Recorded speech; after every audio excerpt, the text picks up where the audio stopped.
is going to be the Galapagos shark. These guys range anywhere from 6 to 8 feet.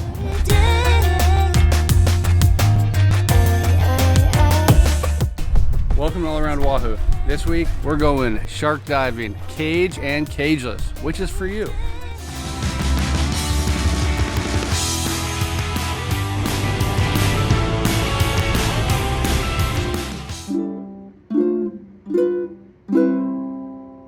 So we're up here at Haleiwa Harbor, and there's many options, many providers of shark cage diving.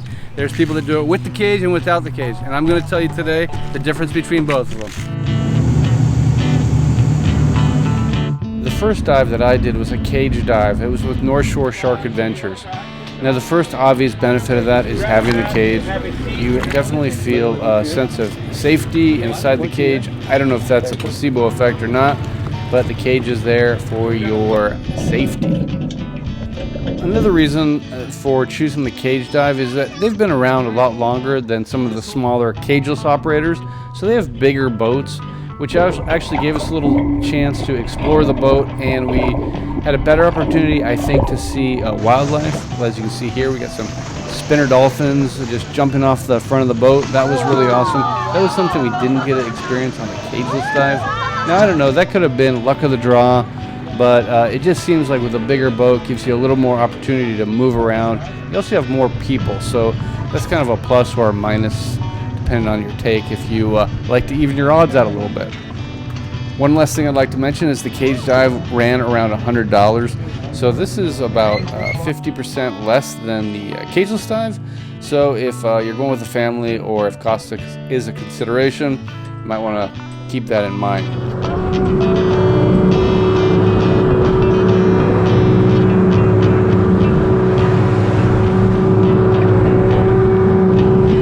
We're just going to keep our body movements nice and slow, nice and calm.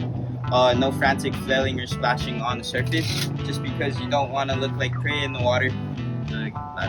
Now for our cageless tour, we use Deep Blue Eco Tours.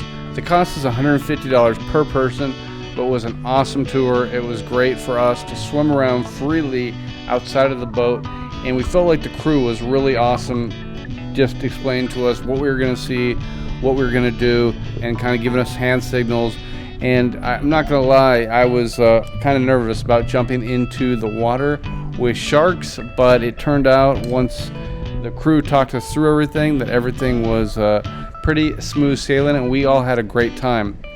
The boat was smaller, so it felt like more of an intimate experience than being on a larger boat, which was really nice to have, because you know, they felt like the crew was definitely looking out for you individually. There was only 5 of us on our trip, which was great, and we got to know all the crew, and it was overall a great experience, and we never felt in danger at all. Now, both tour companies have tours, and they run about the same length. It's about a 90-minute tour, and it's 30 minutes there and back, and then you get 30 minutes in the water.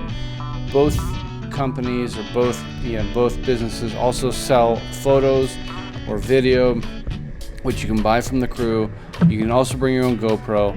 Now, I'd like to give 3 tips, regardless of which operator you go with or what you do. The first is check the surf, check the conditions. Go to surfnewsnetwork.com, and if there's a lot of swell on the North Shore, if they don't cancel it, try to see if you can look for a day that there is no swell or a little swell.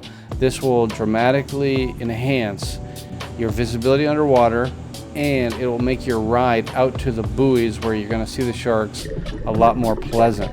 If there's a lot of swell, which in the winter months is very common on the North Shore, you're going to be in for a rough ride, and you're going to be in for lower or poor visibility. And if you're in the cage, you're probably going to get knocked around in the cage quite a bit with the rolling swell. The second tip I'd like to get is go early. Get the earliest tour you can. If they've got a sunrise tour, grab that.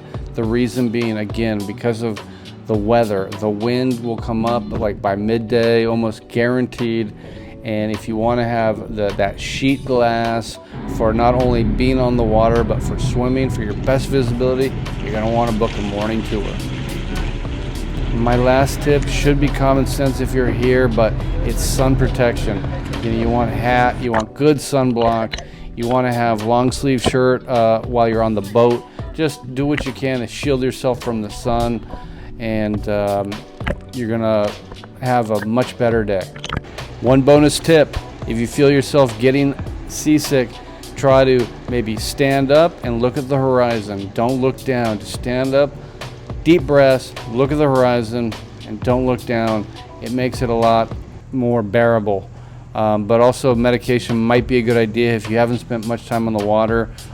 Nobody in my family got sick, but hey, maybe we just got lucky. I don't know. No matter what you decide, if you decide to go cageless or you decide to go in a cage, I think you're gonna have a great experience. And all of the tours have an environmental component in them where they talk to you about the plight, basically the plight of the sharks that are happening in our world and how they're being harvested into non-existence. And what I really took away at the end of this was that they have a lot more to fear from us than we have of them. You know, the ratio of sharks to humans getting killed is so backwards. You know, we've got one movie that basically painted this picture of sharks as being these super predators, and it just wasn't my experience at all. And so hopefully in coming on this tour or a tour, you can experience the same thing I learned. So with that being said, this is Spot signing off. Aloha.